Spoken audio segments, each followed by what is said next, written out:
Hi, and welcome to Open, the show that opens the Bronx and the rest of the world to you. I'm Kibin Alleyne, and today we'll update you on what's happening in and around our borough. Coming up, Montefiore has opened up a new breast care center at Montefiore Einstein's Comprehensive Cancer Center that offers breast care services under one roof. A nurse practitioner for Montefiore Einstein Comprehensive Cancer Center tells us more later on.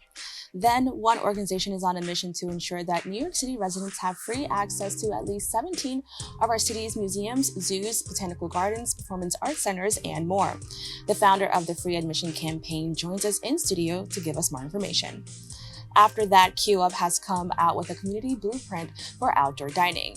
A member of the Facilitation Committee for CUEUP joins us later on to tell us how they hope to reimagine outdoor dining to serve all New Yorkers. And finally, the City Parks Foundation is offering an after-school program to fight climate change along the coast aimed towards middle school kids. We are joined by the Director of Education for the City Parks Foundation, who gives us all the details about this program. So stay tuned, all this and much more is headed your way because we're now officially open.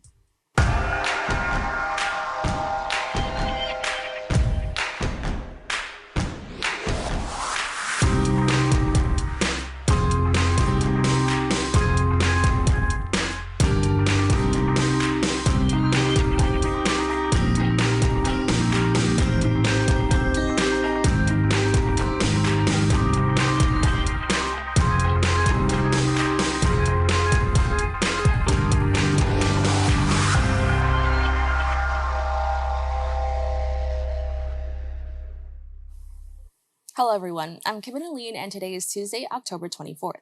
You are now watching Open, a program that brings the Bronx and New York City straight to you.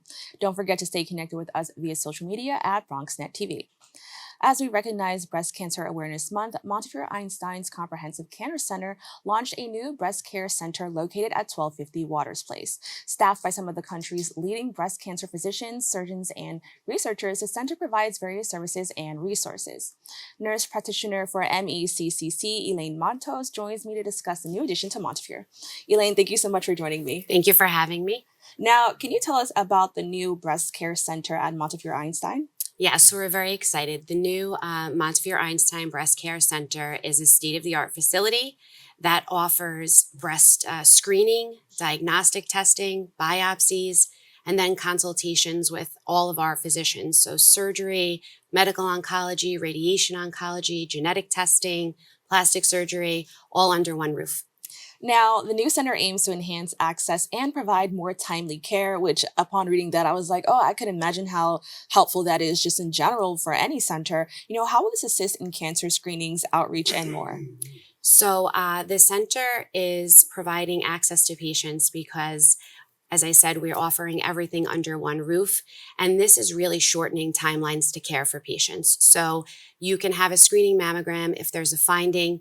You could potentially have your diagnostic workup and even a biopsy on the same day. You can see a surgeon on the same day if it's necessary.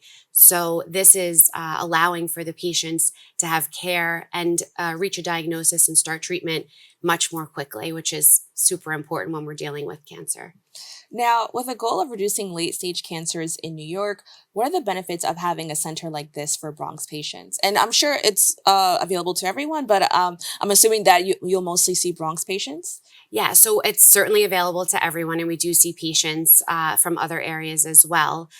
This center is a completely comprehensive breast care center. So it reduces late-stage cancers because we offer everything under one roof to the patient.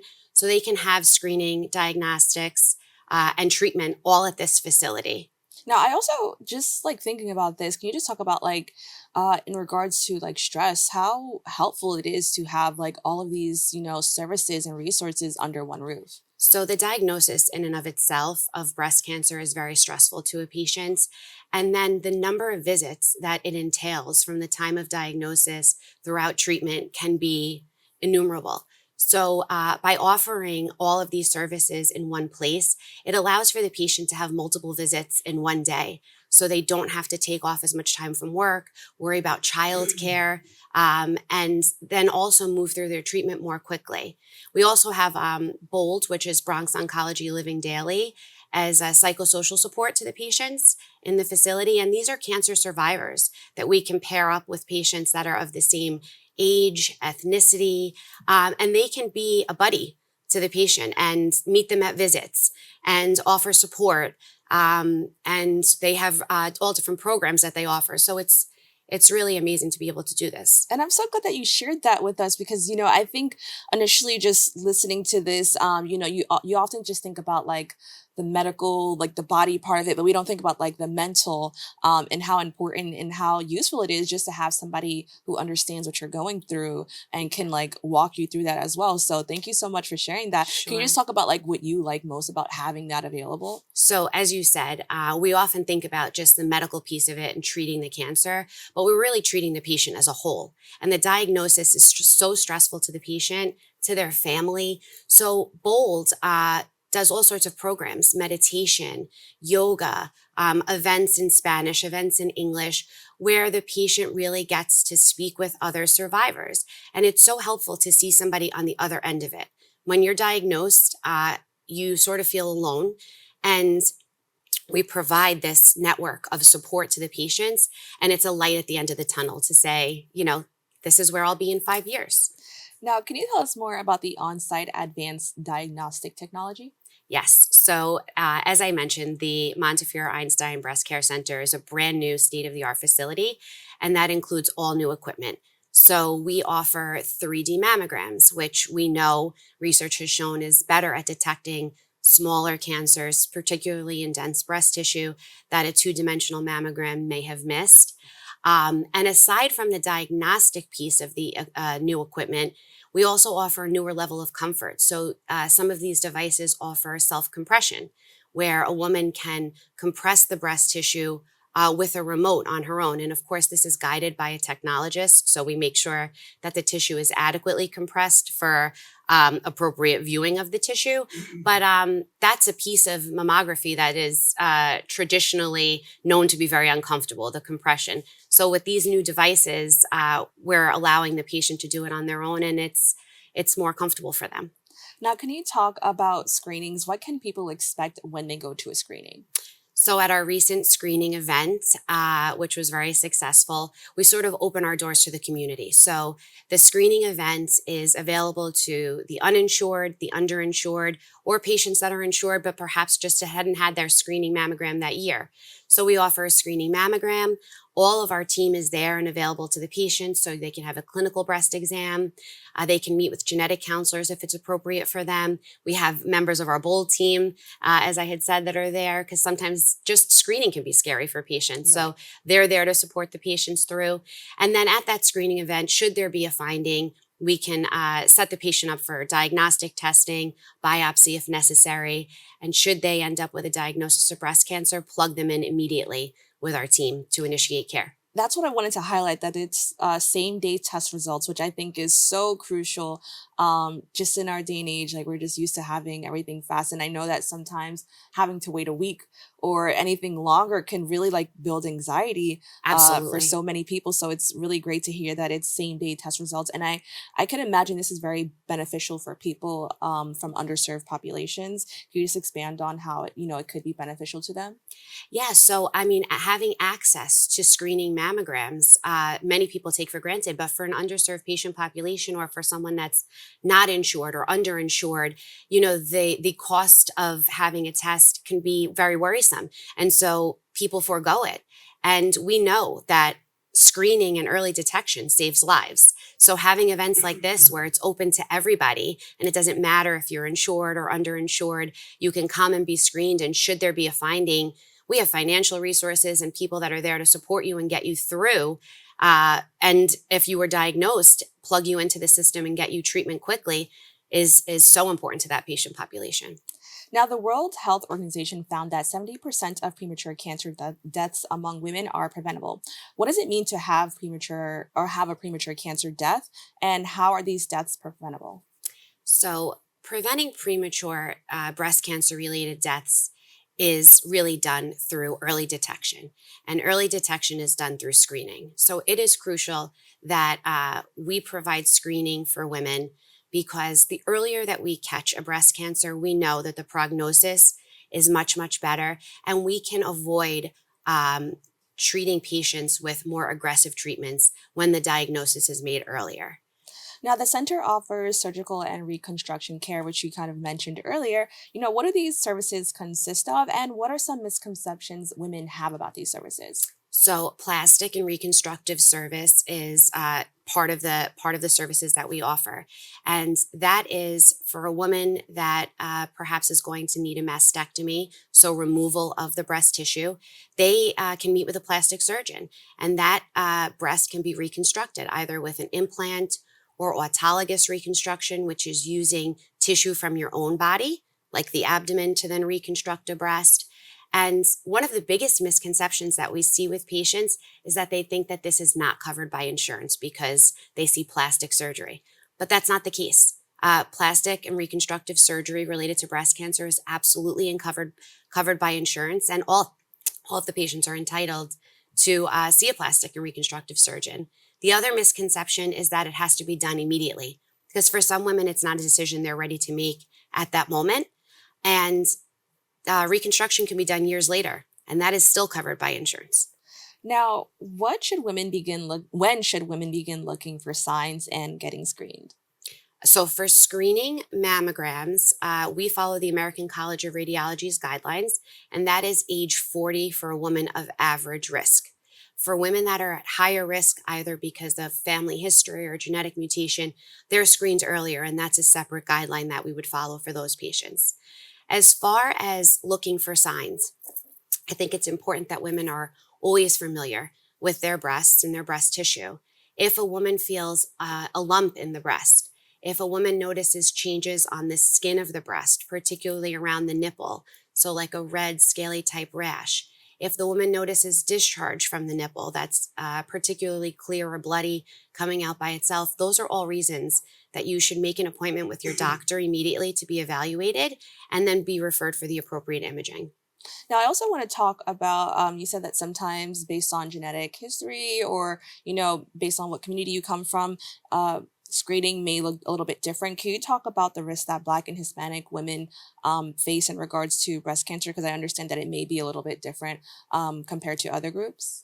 So as far as risk goes, the number one thing that we look for is genetic mutations, right? So if a woman has a genetic mutation, the one that we're most familiar with is BRCA, then you're at significantly increased risk of developing a breast cancer versus the average woman. For Black and Hispanic women, we do see a higher incidence of triple negative breast cancers in those patients. But if there's no family history and there's no genetic mutation, then the risk is average. It's just the type of breast cancer that we see that can be a bit different. And now, can you just talk about the overall research, the center will help aid in now that it's here? And of course, research is always, ongoing research is always important. Can you just talk about how that will just be strengthened due to the center? Yeah, so we are an NCI accredited cancer center, and we have a very broad portfolio of research studies that are available to all of our patients. One of the studies, as you mentioned, Black and Hispanic women, that's exciting to us is called the TMEM MRI study. So this is an MRI that's done, and what they're looking for are the doorways that open up and allow cancer cells to go into the bloodstream and then metastasize or spread elsewhere in the body, from the breast to other parts of the body. And we know that these doorways are more prevalent in Black and Hispanic women. So we're doing research to see what types of medications we could use to potentially close these doorways and prevent that spread. So this is something that's really exciting and an ongoing study that we are looking forward to see resulted. Well, Elaine, I want to thank you so much for joining us and having this really important conversation. Thank you so much for having me. To learn more about this new center, please go to the website, which you can find on your screen below. Don't go away. We'll be back with more Open right after this.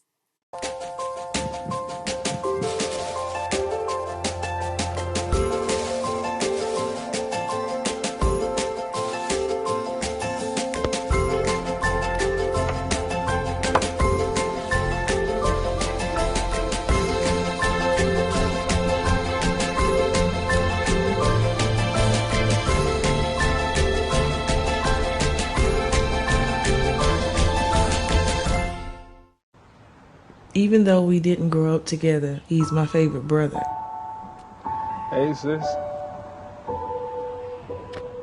I'm the baby of the family, and he's the gentle giant. What you know about Port Georgia? Man, please, that's a classic. You know when they say people are a rare breed? Yeah, he's that. I'm sorry, I'll be back in a few hours. Don't worry, Shug. You know I'm for you. I know. Go get the football. That was my favorite memory. He was always for ya. This is a true story of me, Bridget Floyd, and this guy, George Perry Floyd Jr., my big brother.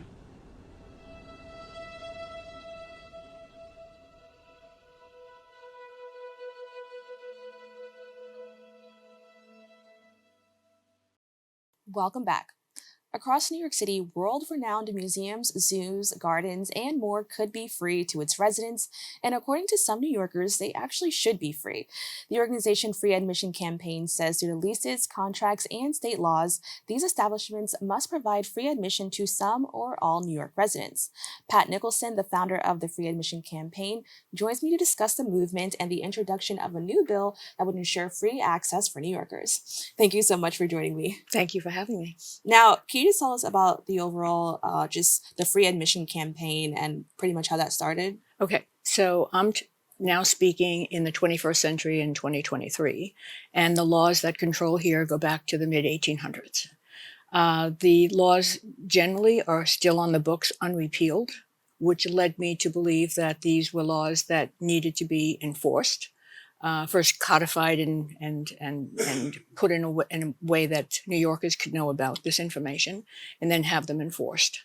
And my research tells me that that's not the case. And so the campaign percolated up from a sense of wanting to know what the laws were and how New Yorkers could find out about them. Now, as founder, what sparked interest in creating the organization? As I was just saying, this was the first time that, I heard about this. So I wonder, when was that first time for you, and what sparked that, that passion to actually create something about this? Well, in 2000, I lived across from the Metropolitan Museum, and they were planning an expansion. And during doing research to find out about what the potential of that expansion could be on our community, I came across a handwritten version of a copy of a handwritten version of the lease, in which it was telling us that we had the right to 4 days a week free admission. And I thought to myself, oh my God, how does this happen? I didn't know anything about it. And after that, I started to study about the notion of museums and buildings inside of parks, and came across knowing that there are 17 of them, and 17 of them have some form of free admission that New Yorkers should want to know about, because we indirectly subsidize these institutions now to the tune of $1 billion a year, because they get free rent for the ability to be able to be in those parks, and they're supposed to provide free admission in response to the free rent. And New Yorkers are being asked to pay admission generally to most of them, either through a pay what you wish or a mandatory fee. And the museums are accepting our free rent to the tune of about $700 million a year. Now, as you mentioned, it's 17 museums, zoos, performing arts centers, gardens, and more. And these are very big names that we're all very familiar with. They currently sit on public parkland rent-free. And I was really interested about the public parkland part of that. Can you just explain a little bit more about that finding, what that means, and how does this actually affect New Yorkers? Well, as I said at the beginning, this started in the mid-1800s, and it started with the build-out of Central Park and the potential of what Central Park could be, and the undertaking of what that would cost in order to be able to have it happen. It became, there was a Board of Parks Commissioners that was put together, and on it sat a gentleman named Andrew Green, who was also the president of the Board of Education. He came to meetings basically saying New Yorkers won't be able to fund, or will want not to fund, this undertaking unless they get something out of it. And a way to be able to do that is basically to create a park education campus that New Yorkers would be able to come to free of charge, and use these institutions basically as a park activity. So one didn't have to think about going to an institution.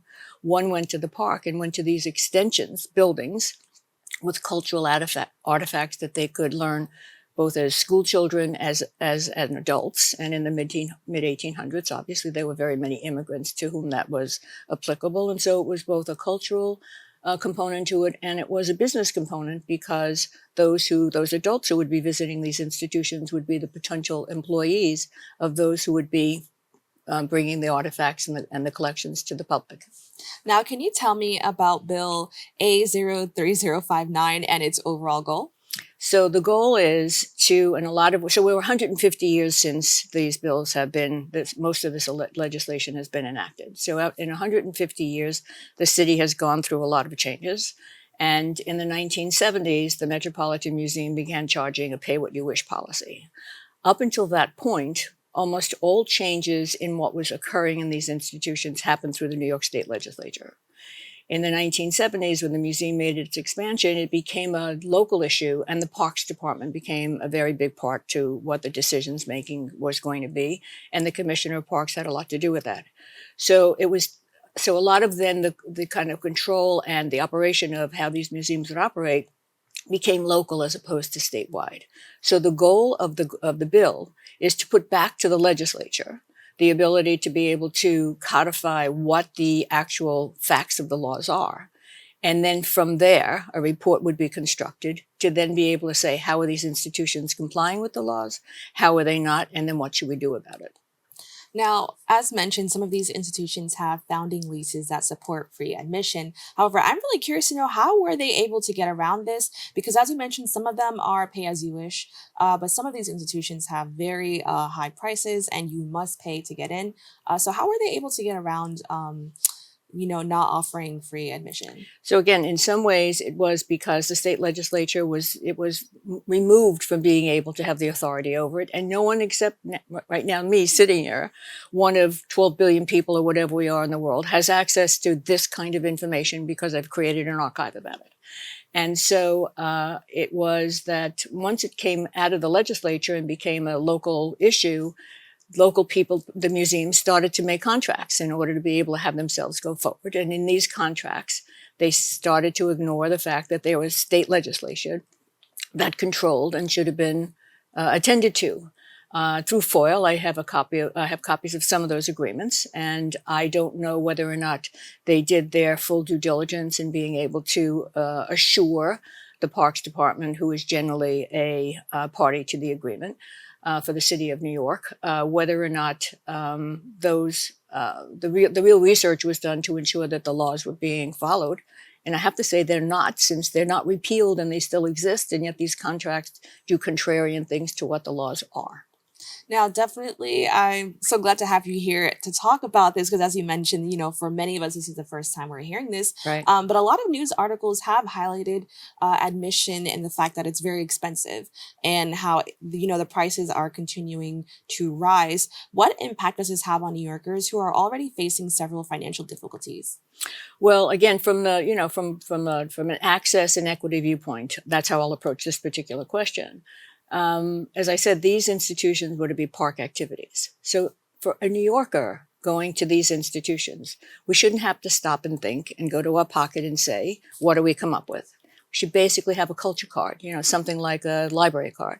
And we just show our card like we do at the library, and we walk in and we go, because our taxes and our indirect subsidies of $1 billion is giving us the right to this access, as are the laws. So that's the best way I can answer it, is that New Yorkers shouldn't have to think about going into these institutions. These are our institutions. The collections belong to the private organizations. The trustees oversee that. We have no control over the collections, but we do have a contractual right, really a legislated right, to be able to have free access according to the provisions of the law. Now, some organizations may offer free days or perhaps, let's say, free admission for students and things like that. What are your thoughts on that? Well, I think it's a cop-out. It's a way of saying we're doing our due diligence to be nice to New Yorkers because we subsidize them. But again, there is never a mention of the free rent that these institutions get, the $700 million. They will talk about $20 million here or $2 million here or whatever it is for purposes of the operating subsidies that New Yorkers pay. But the fact is, these institutions, when the boards get up in the morning, they don't have to say to themselves, how do I pay my rent? They just have to get up and say, how do I operate? Which is not the luxury that other institutions have. So the kind of quid pro quo was for New Yorkers to be able to access according to the free provisions that are now basically not being provided New Yorkers that information.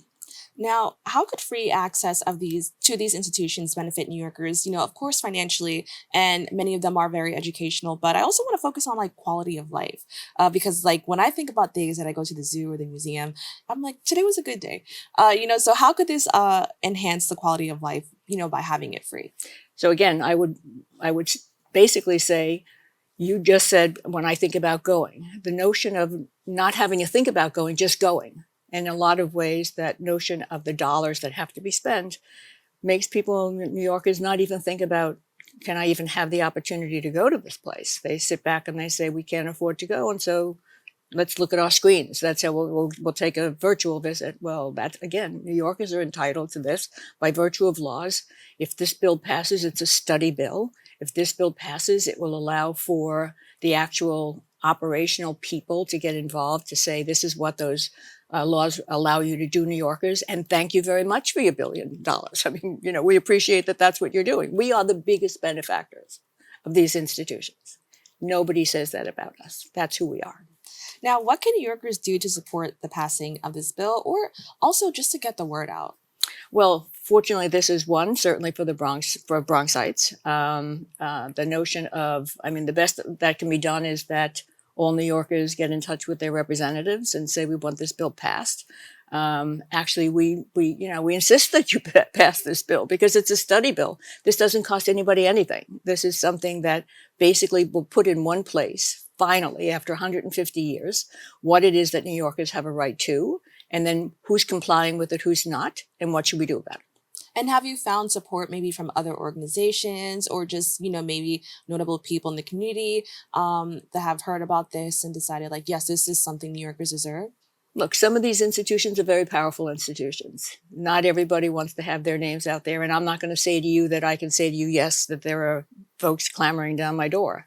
But we did a petition. Almost 2,000 people signed it, and across the board, which means across the boroughs, they said in their responses, many people actually wrote when they actually signed the petition, we didn't know that we had that these privileges were available to us. We didn't know. And most of them say, the institution should be, all the cultural institutions should be free. Well, they have payroll and all those things to pay, so they don't have that luxury. But if you don't have to pay rent, and when you're 2 million square feet sitting in a park in New York, that would be a lot of rent.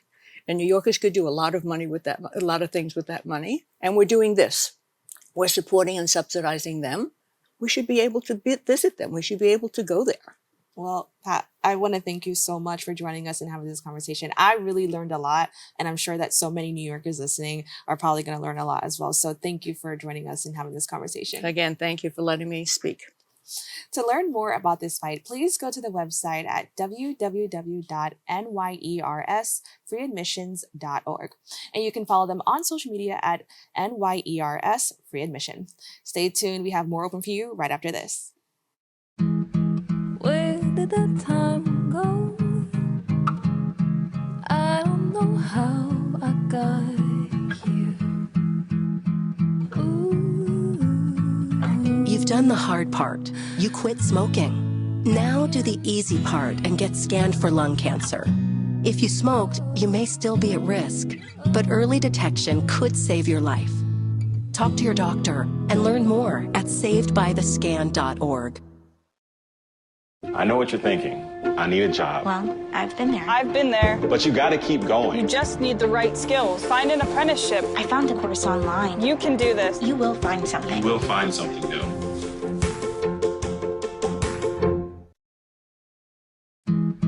Where did the time go? Somehow I lost all those years. Where did the time go? I don't know how I got here.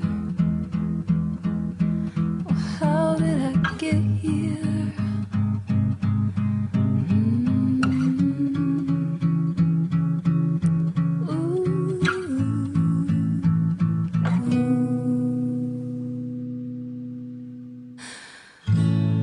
I can see now. You've done the hard part. You quit smoking.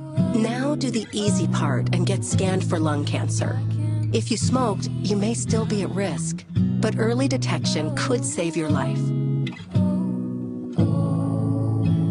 Talk to your doctor and learn more at savedbythescan.org. Welcome back. During the pandemic lockdown, programs like the Open Restaurants Initiative were a lifeline for restaurants struggling to stay open.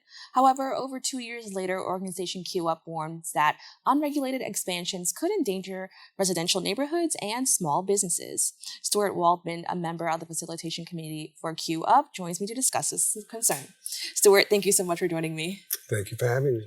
Now, can you talk a little bit about CUEUP and how it was created? Yeah, CUEUP was created out of necessity. When the outdoor dining program started in June of 2020, right after the lockdown, and the restaurants at that time weren't allowed to have indoor dining, even after the lockdown was eliminated. So the city set up this outdoor dining, a temporary program, an emergency program, so they can make money. The restaurants could stay in business, and so people could eat out because there was no other way to eat out. It took a year before you had 100% indoor dining. We neighbors didn't mind the temporary program at all. We thought, oh yeah, this is necessary. I mean, the city is in dire straits. In September of that year of 2020, we heard the thing of making it permanent. In other words, after everything returns to normal, these sheds are still going to be here. And to us, it was like having sandbags after a flood, and you don't remove the sandbags. You keep them there. So a bunch of block associations and neighborhood groups, at the beginning, mainly in neighborhoods that had a lot of the outdoor dinings, like West Village, Greenwich Village, East Village, Chinatown. We formed this group called CUEUP, eventually expanded to Queens and Brooklyn. Now, can you explain the significance of the community blueprint for outdoor dining and its goals? Yeah, the community blueprint for outdoor dining came up because the city wasn't listening to us. We kept saying, they didn't even hold public hearings about the bill to make outdoor dining permanent. And so we said, well, we have to offer an alternative because we're being depicted by the city as people who don't like outdoor dining. And nothing could be further from the truth. I like outdoor dining like anybody else. But what happened is that before the pandemic, there were 1,200 outdoor dining locations throughout the city, restaurants that had outdoor dining. The outdoor dining program, as envisioned by the city, said, we're going to have it anywhere and everywhere and anytime. And we said, wait a second, you got to think about this. There are neighborhoods that are primarily residential that have a few storefronts that shouldn't have these. You got to think of what is the best way to make it work. And the city wasn't doing it, so we came up with our own blueprint.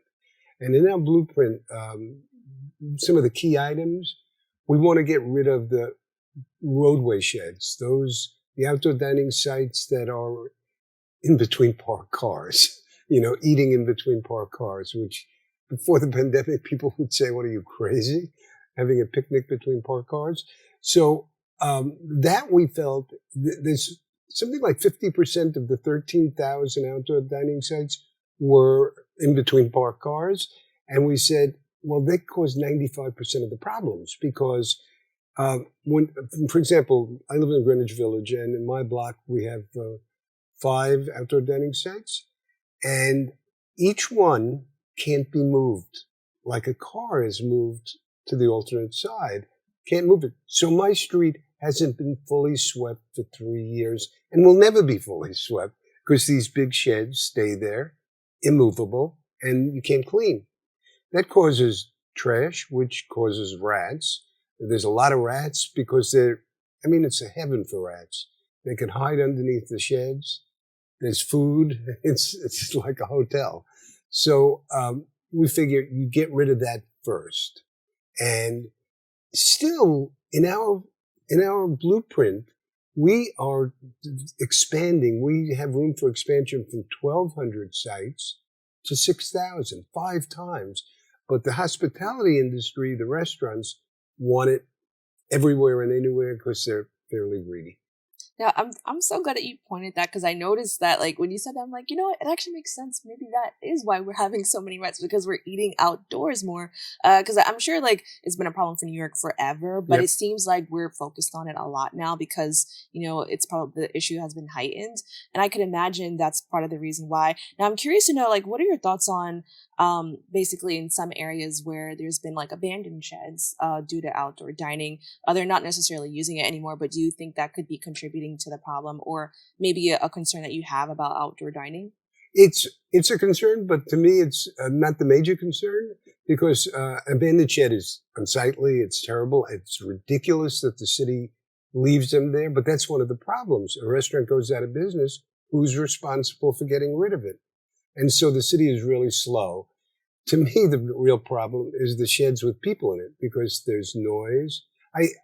Across from me, there are two sheds. 50 people, on weekends, there are 50, 75 people eating there, drinking there.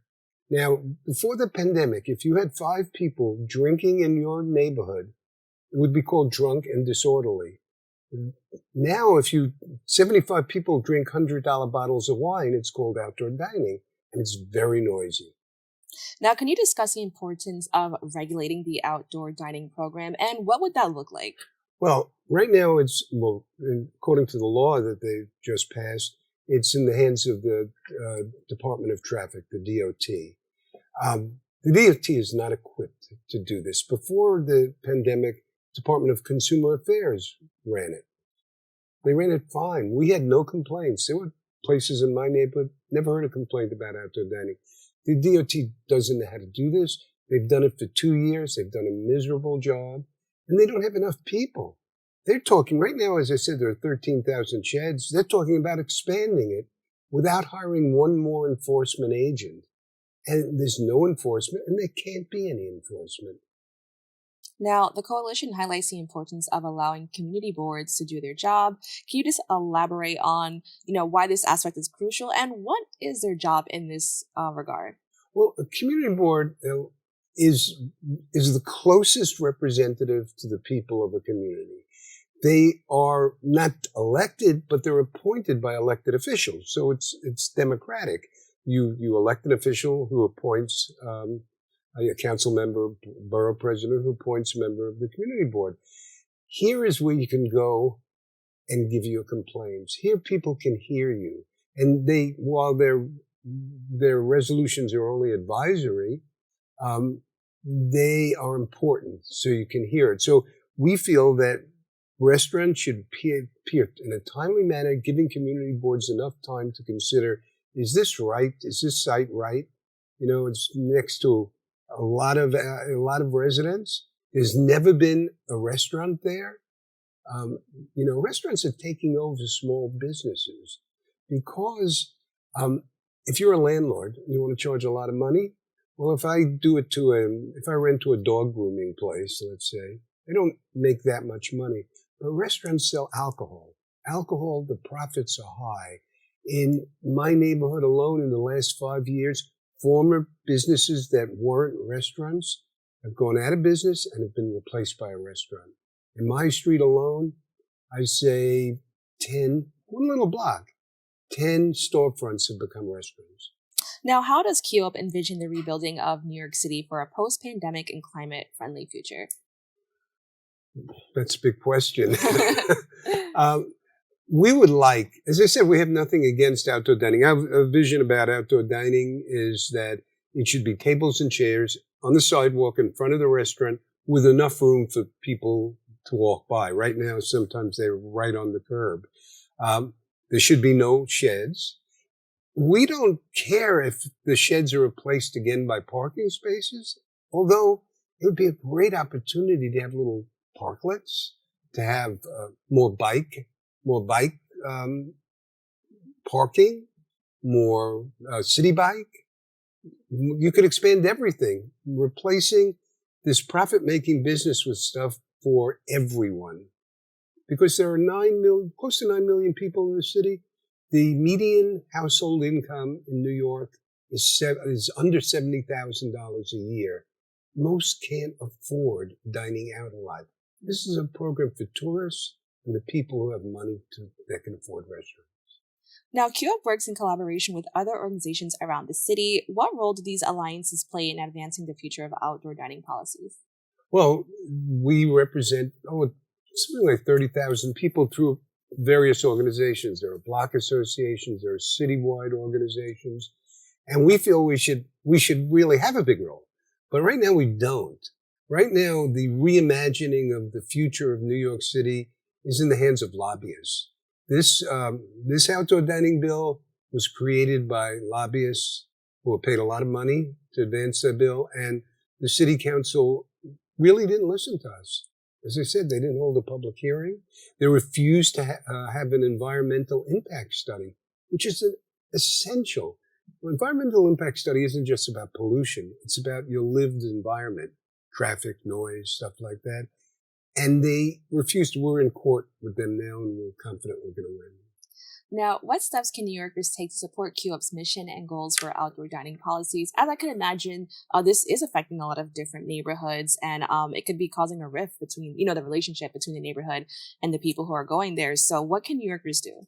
Well, they could go on our website and get all the information, and if they could join as individuals, but we really would love more community groups to join and continue this fight, because it's not over.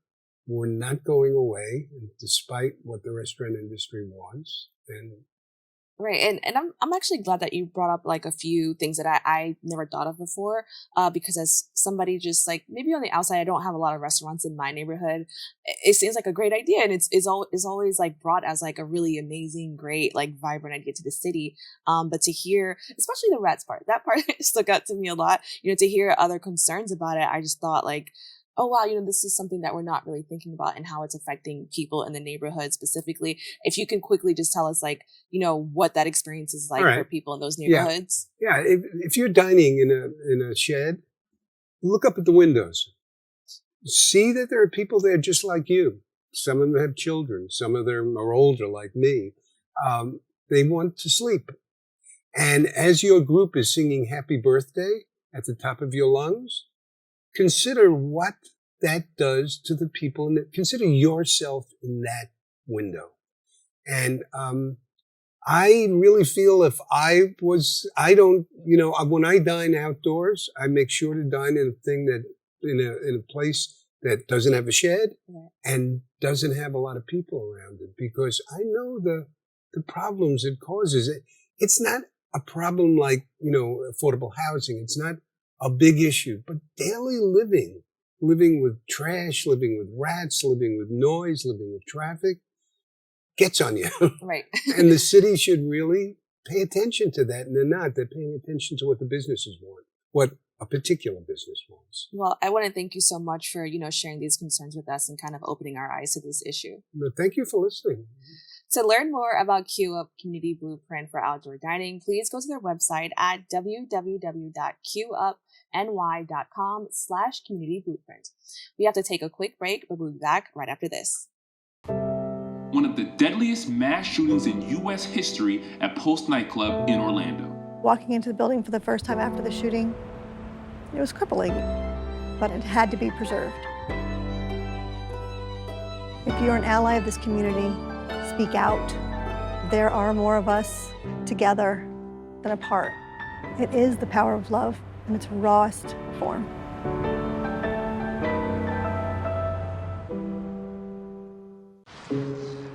Dear moms and dads, what you have achieved here today is going to help us and our futures. It is why we are coming up on stage to collect your diplomas. You know it's true. Mom, we love you always. Everything I do. When you graduate, they graduate. Visit finishyourdiploma.org to find free and supportive adult education centers near you. Attacks against Asian Americans and Pacific Islanders are on the rise. My simple solution to the problem was remove people from the scene and help them feel safer. In terms of the hate crimes, I think there is so much more work to be done. We really need to come together and tackle this issue as a community.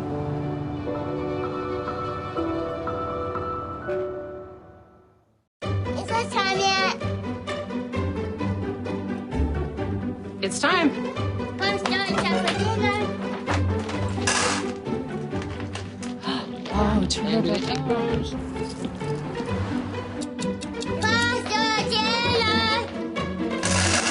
Donating pet food is one of the many ways you can help families in your community. Pets and people belong together. Learn more at petsandpeopletogether.org. Welcome back. A program by the City Parks Foundation offers middle school students a chance to learn about marine ecosystems through hands-on experience at parks located along the New York City waterfront. This initiative aims to educate students on water ecology and urban waterfront restoration, hoping to inspire excitement and a positive relationship with waterfront parks in New York City. Director of Education for City Parks Foundation, Chrissy Word, joins me to discuss the program. Chrissy, thank you so much for joining me. Thank you for having me. Now, I want to talk about the Coastal Classroom program, which is the main program that we're going to be talking about today. Can you just explain what that is and, kind of like what kind of brought it to life? Yeah, well, City Parks Foundation is a nonprofit organization that believes and is dedicated to transforming parks into dynamic places of urban life and really involving New Yorkers in their parks for that reason. We really believe that, vibrant parks reflect really healthy, happy neighborhoods, and we want to get New Yorkers into their neighborhoods.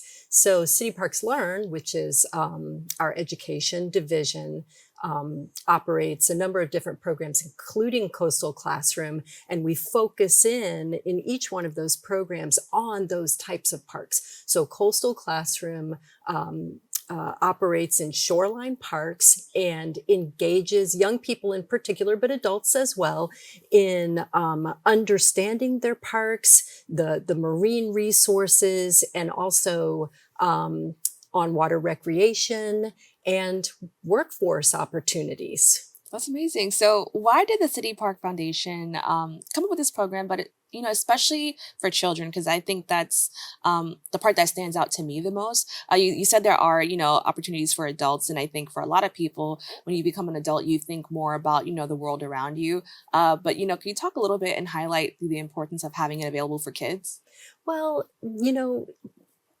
as children, when we have positive experiences, we develop a kind of affection for these experiences, the things that are meaningful to us. And so we start with children in our department, in the City Parks Learn division, because we want them to have positive experiences in parks so that they develop an affection, a love for these parks, and will therefore go on to steward them, to advocate for them, to vote for, positively for parks. So that's why it's not that adults wouldn't or can't, and we don't want to forget adults. They're an important part of the equation too. Right. But children, yeah, that's our jam. And I think it is, as you mentioned, it is nice to start young, just because you can think like how many years you can have just being a part of your environment. I think is just valuable. So I agree with just the idea of starting so young.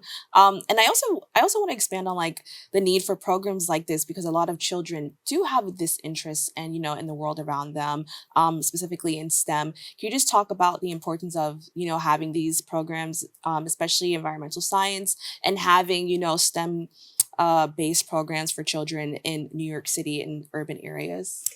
Yes, I think that in a time of environmental challenges, environmental degradation, parks are laboratories where young people and adults alike can really understand our resources in New York City. And through the experiences that we're offering in our program, students can get to know those resources and also learn about science, about advocacy, about civics. There's lots of different opportunities within STEM education to help students to start to solve problems.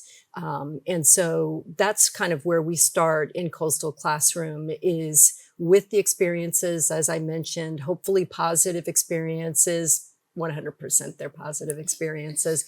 And then we are directing children into the learning and the different opportunities for how they can engage what is interesting to them, what they're going to love about what they're doing in the program. Now, can you actually tell us a little bit more about the activities and the lessons that they will engage with in this program? Sure, yes. I mentioned earlier that there's marine science that we're focusing on, but there's also stewardship, on-water recreation, and insight into careers, both in the marine science and the maritime fields. And so we want to make sure that kids have an introduction into all of those. And then, like I said, are able to pursue some area of interest for themselves. So in marine science, we are very frequently using different kinds of nets to trap aquatic organisms. Students get to observe them, identify them, learn about how they're adapted for our particular environment here in New York City. They also row or kayak in our program, which is super fun and exciting. Kids love to get on water. They are learning about college programs. They're learning about also our environment I mentioned the challenges, so climate change, pollution in our city. And if advocacy is something that interests them, they can find a way to channel that within our program. Now, you mentioned climate change, and I thought that was so important. Why, or, just talk about the importance of having this type of program where students and children can safely kind of explore their environment and also learn about issues like climate change. Sure. We are operating in parks that are throughout the boroughs, and many of the parks that we're in are in historically marginalized neighborhoods where parks sometimes were stigmatized and local community members might actually avoid them. We are creating a program in which our students are 100% with us. They're safe, they're supervised, they're learning all of the ways to be safe within a park. And at the same time, they are understanding what climate change means, what pollution means, and learning how to address that through the program. Did that answer the question? Yes. Okay, And okay. I also want to expand on how does that help build a relationship that a child or a young person has with their environment around them, especially in regard to safety? Because I know, for me personally, staying indoors was maybe the better option for a lot of children. So how does it help build that relationship? Yeah, well, and a lot of parents might, not feel so comfortable with children being out in parks, especially by themselves. But in the program, they are with trained adults, educators who really care and know about the curriculum, the park itself, and know what they're doing there. So in this kind of safe space that's created by our program, then students can really get to know the park and get to know how they can interact within the park safely. Now, the program is, it's open to specific schools, but I also think this is a great point just to talk about how, as we mentioned, there's a growing interest in STEM for a lot of younger generations. What can be done to ensure that schools have the resources to expand on education in STEM? Yes, we have many partners within the Department of Education, also the Department of Youth and Community Development, and these organizations definitely prioritize STEM. This is a part of what they do on a day-to-day basis. But there are many demands on the curricula, both school day and after school curricula. And so these big governmental agencies actually need the support of their non-governmental or community partners like City Parks Foundation. So working together with our DOE and our DYCD partners, we can bring in what we specialize in. and really focus that in the classroom or in the parks, in the field, and really truly partner with them to make sure that all students are getting the advantage of STEM education. Now, if a student or possibly a school wants their students to be a part of a program like this or this specific program, what should they do or how should they go about this? We would definitely gladly fill them in. education@cityparksfoundation.org is the email to contact, and definitely visit our website, cityparksfoundation.org /learn is all of the programs in the City Parks Learn department, and or call me. I'm on the website. Now, I also want to highlight, this program is for middle school students and for younger people, but, there's so many things at the City Parks Foundation. Can you just quickly highlight some of them and, maybe some other areas people from different demographics could look into if they want to be involved in an organization like this? Sure, absolutely. Within the Learn department, we have our Green Girls program, we have our Seeds to Trees program, Learning Gardens. We offer paid internships for high school and college students.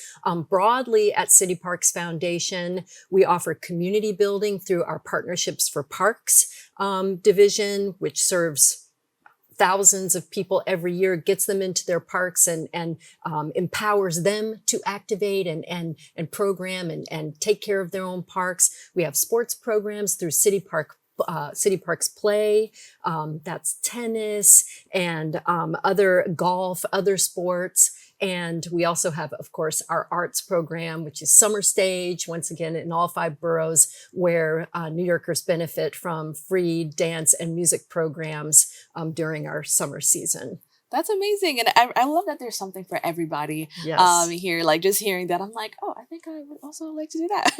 So I think that's amazing. And as I mentioned, I love that there's something for anybody on their journey through education. We talked about young kids, but as you mentioned, there's internships for even college students.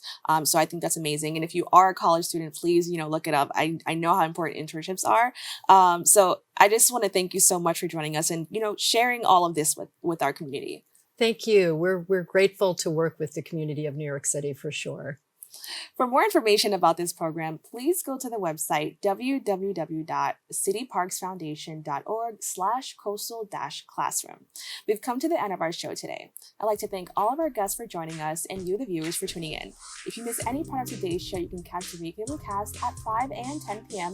on Optimum Channel 67 and Verizon Fios Channel 33, or watch anytime on the web at bronxnet.org. You can catch a brand new episode of Open with Darren Jaime on Wednesday and with Luna Valentine on Friday. I'm Kibin Alleyne, wishing you and yours safety and wellness now and always. See you next time.